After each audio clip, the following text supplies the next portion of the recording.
If you want to talk about the most interesting lifestyle in the country music industry, then you must be talking about Justin Moore's.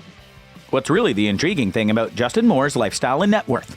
Well, join us to the end of the video to find out. Early life. American singer Justin Cole Moore, a country music performer, was born on March 20th, 1984, to parents Tommy Ray and Charles Moore. He was raised in Poyen, Arkansas, where he was born. On the other hand, Justin is an only child and has no siblings. Justin started performing during his junior year in high school. Upon graduating, he joined his uncle's Southern rock group and relocated to Nashville, Tennessee in 2002. He met Scott Borchetta, an industry professional who was preparing to launch the Valory Music Co via Jeremy Stover, a young producer he met in Nashville. And this was a massive boost to his career. Today, Justin Moore is signed to the Big Machine Records imprint Valory Music Group.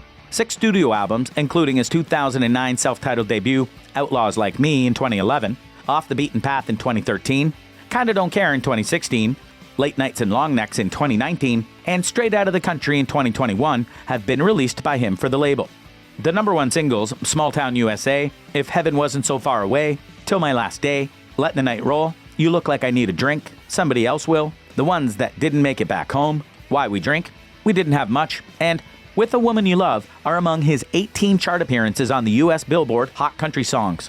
Moore is also a radio host, having taken over for Tommy Smith as co-host of the relaunched Morning Mayhem program on Little Rock, Arkansas's 103.7 The Buzz sports station when Tommy Smith retired.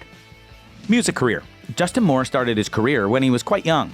I refer to his junior high school years, which are still rather delicate. In 2002, he moved to Nashville, Tennessee and joined his uncle's Southern rock band after receiving his degree. He had the good fortune to meet Scott Borchetta via the young producer Jeremy Stover, whom he met in Nashville. An industry leader named Scott was preparing to establish the Valory Music Company.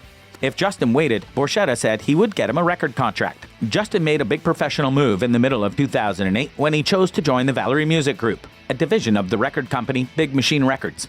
I Could Kick Your Ass was the next digital single to be published by the label. The song, Back That Thing Up, Moore's first radio hit, was co-written by Moore's producer Jeremy Stover and Randy Houser.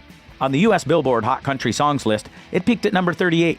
He kept at his first record, which was the subject of a unique campaign dubbed, So You Want to Be a Record Label Executive. Through this marketing, his music was made available on social networking sites like MySpace and iLike, where fans could make playlists with 10 of his songs. The top 10 songs chosen were subsequently featured on the album. In February 2009, his following song, Small Town USA, debuted on the charts. This was followed by the digital EP, You Asked For It EP. His self-titled first album, which he co-wrote 9 out of 10 songs for, was released by the label on August 11th. On the top country albums list, this album debuted at number 3.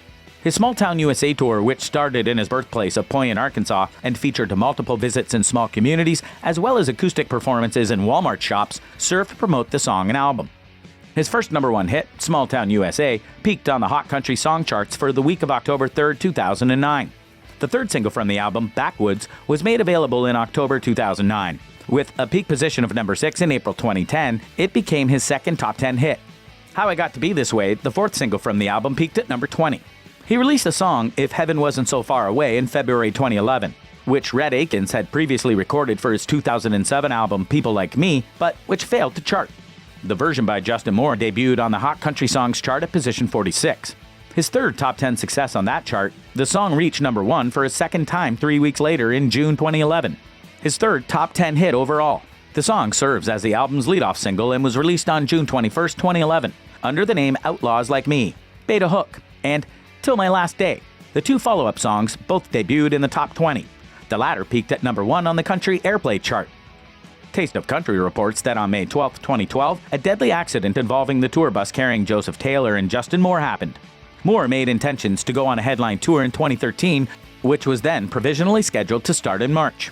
He went into the studio later that month to start work on his third studio album, Point at You. The album's first track was made available on March 18, 2013. On the country airplay chart, it peaked at number 2 in October of 2013. On September 17, 2013, the album Off the Beaten Path was made available. Let the Night Roll, the second single from the album, was made available on October 21, 2013, and in July of 2014, it earned his fourth #1 hit on the country airplay chart. Following the release of the song, Moore and Thomas Rhett contributed guest vocals on Brantley Gilbert's 2014 hit, Small Town Throwdown. Rhett and Gilbert are both signed to Valory, much like Moore. Later, he collaborated with Motley Crue's lead vocalist Vince Neil to record a duet version of Home Sweet Home. The multi-artist tribute album Nashville Outlaws, a tribute to Motley Crue, which was made available by Big Machine on August 19, 2014, includes this song. This Kind of Town, the third single from Off the Beaten Path, was made available on October 20th, 2014. Kinda Don't Care, Moore's fourth album, was released in August 2016. You Look Like I Need a Drink serves as the album's debut single and rose to number 1 status on the country airplay charts in late 2016. Late Nights and Long Necks, Moore's fifth album, was released in February of 2019.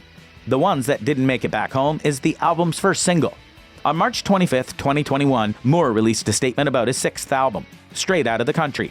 We Didn't Have Much is the album's first single. On April 23rd, the album was made available. Music styles. According to AllMusic's Steve Leggett, he has a finished picture. He was a wonderful young man from a tiny village who had a boisterous heart of gold and who also had a singing voice. He has said that he learned to create songs as a result of the fact that no songwriters wanted to provide him with tunes when he initially went to Nashville. Music journalists had varied feelings about his first album. Jeffrey B. Rems of Country Standard Time called Moore a poser for name-dropping, while Stephen Thomas Erlewine of AllMusic described it as nameless country rock. His inspirations were said to be more genuine than most other performers on country radio, according to Carly Justice of Engine 145. And his music has a hefty dosage of southern country charm and twang, according to Matt Bjork of Rough Stock. Justin Moore's achievements and awards. Justin Moore has been at the forefront of his career. He has reached higher heights in his professional career thanks to his expertise and skills. Justin is one of the greatest in the business, according to the country music industry. He won an Inspirational Country Music Award for the mainstream inspirational country song, If Heaven Wasn't Too Far Away. He also received the Academy of Country Music's New Artist of the Year Award.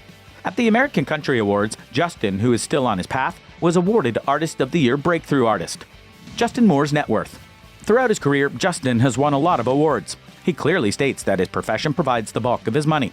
With an estimated $12 million in assets as of September of 2022, Justin's net worth is remarkable. To sum up, Justin has set an excellent example for people in the profession as well as for his followers. He makes the important decision to follow his passion by doing what he likes at an early age. He's a perfect example of how perseverance pays off and how, with enough effort, anybody can attain their dreams. Personal life. In addition, Justin Moore is a married guy. He married Kate Moore in the year 2007 in Houma, Louisiana. They have one son named Thomas South and 3 daughters named Ella Cole Moore, Kennedy Faye Moore, and Rebecca Klein Moore. Thomas South, their only son, was named after his late grandpa. Nothing more regarding his union with his wife is known to us. This suggests that he is less open about his romantic life. He is a fervent fan of both the Republican Party and the Arkansas Razorbacks. He praised Donald Trump as an outside-the-box candidate and backed him in the 2016 presidential election. In the musical industry, Moore's lifestyle is one of those remarkable ones, and you won't help but recognize it. That sums up what we know about Moore's lifestyle. Thanks for watching, and we'll see you again in the next one.